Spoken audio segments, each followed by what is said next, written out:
L'actualité de ce lundi 22 juillet 2024 avec Cheikh Tidiane Diao. Et Cheikh Tidiane, ce matin, les potages composent. C'est le début donc du brevet de fin d'études moyennes, le BFM, sur l'ensemble du territoire national. Ils sont au total 191 362 candidats. Le ministre de l'Éducation nationale a assuré que toutes les dispositions ont été prises pour le bon déroulement de l'examen. Moustapha Mamba Guirassi a lancé un appel aux candidats afin qu'ils respectent les règles strictes établies, notamment l'interdiction d'utiliser les téléphones portables dans les centres d'examen. Nous suivrons tout cela avec vous, Sarah Cissé. Et naturellement, nous souhaitons un très bon courage à tous ces enfants qui passent le BFM ce matin. L'actualité, c'est aussi ces détenus du camp pénal qui ont entamé une grève de la faim pour dénoncer leurs conditions carcérales, Cheikh Tidiane. Partie de la mutinerie du 19 juin dernier qui a occasionné la fouille des cellules. Les affrontements ont éclaté entre prisonniers et surveillants. Selon l'ASRED, des détenus ont été transférés vers la prison de Rebeuss et ceux qui sont restés au camp pénal dénoncent la mort dans des circonstances douteuses de l'un des leurs après son transfèrement. Pour l'administration pénitentiaire sollicitée par Radio France Internationale, les accusations formulées par les détenus sont infondées. Les détenus affirment que leur grève continuera tant que le ministre ne leur aura pas rendu visite. Affaire à suivre également. Nous parlons de toute autre chose à présent avec Dionewar, les habitants qui dénoncent une occupation illégale de terre par des promoteurs touristiques étrangers. Les jeunes du collectif de veille et d'alerte accusent le maire de cette commune insulaire d'avoir affecté des hectares de terre sans l'avis du conseil municipal. Dionewar, selon ce collectif, fait face depuis des années à une problématique de manque d'espace. L'érosion côtière gagne de plus en plus du terrain dans cette localité insulaire. Le maire a également réagi dans ce reportage signé Aminata Goudiaby et Abdou Karim Bey.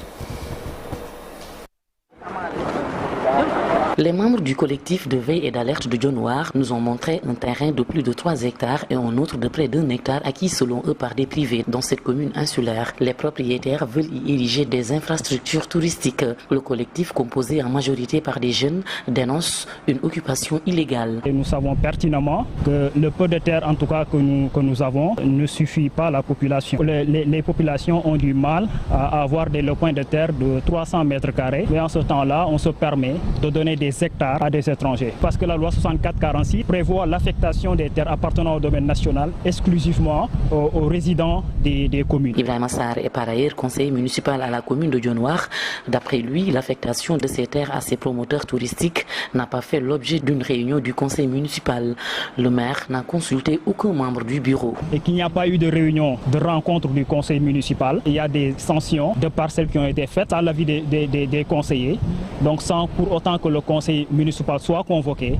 Donc délibérément, le maire prend des décisions en octroyant des terres à des étrangers. Les délibérations sont faites exclusivement par le conseil municipal. Dionewar, commune insulaire de l'arrondissement de Niodior dans le département de Foundiougne, est confrontée selon le collectif par un manque d'espace. L'érosion côtière y prend de l'ampleur et les populations devraient donc avoir la primeur dans les affectations de parcelles. L'érosion côtière, depuis plus de 10 ans, ça ne s'arrête pas et ça continue toujours de jour en jour où il y a les arbres qui tombent. Donc vous remarquez que vraiment on est en train de perdre beaucoup d'hectares de terre par année. Donc ça c'est une catastrophe et en plus donc vous avez ce qui se passe avec le bradage du foncier.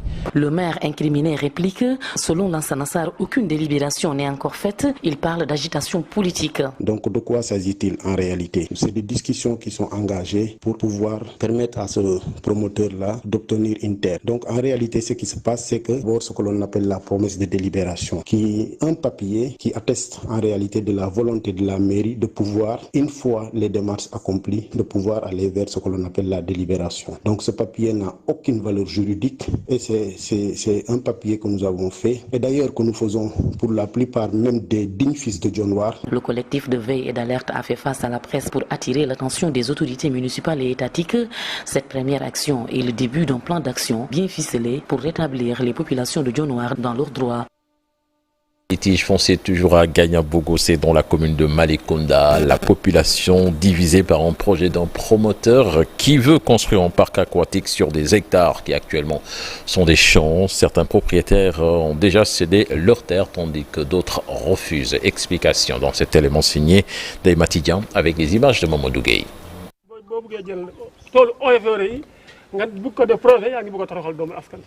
Pour eux, c'est une énième tentative de spoliation du foncier dans la commune de Malicounda. Ces villageois réunis à Gagnabougou rejettent le projet du parc aquatique prévu sur les 35 hectares qui leur servent de champs et zones de pâturage. On est désolé d'entendre certains intellectuels du village qui se disent intellectuels dire que ça c'est des terres du service des eaux et forêts. On pouvait venir les prendre sans dédommagement. Ça, je me dis que c'est des intellectuels qui ont vendu leur dignité, qui ne comprennent pas ce que c'est que le service des eaux et forêts, qui doivent retourner à l'école pour apprendre les missions régaliennes, ce que c'est que la République. La majorité des producteurs, cultivateurs du périmètre en question avaient fustigé cette proposition. Ils veulent mettre un parc aquatique ici. Le collectif n'est pas d'accord. Il ne connaît pas le parc aquatique, il ne connaît pas le promoteur, il ne connaît pas les raisons. Il n'est pas d'accord. Ce projet a d'ailleurs fini de diviser les villages. Pour ceux favorables à son implantation, non seulement les terres ne leur appartiennent pas, mais le projet tel que décrit, une fois mis en œuvre, va participer au développement de Malicounda. Nous proposons une valeur de 378 millions. Nous avons soumis au promoteur une évaluation des besoins du village. Ça tourne autour de 378 millions. C'est pour construire une maternité avec un logement, acheter une ambulance et construire un forage en plus des 240 millions pour le dédommagement de ceux qui occupent ces champs. À Gagnabougou, les autorités sont interpellées par cette population divisée par ce projet, lequel vise à ériger un parc aquatique dans le village et éliminer des champs et zones de pâturage.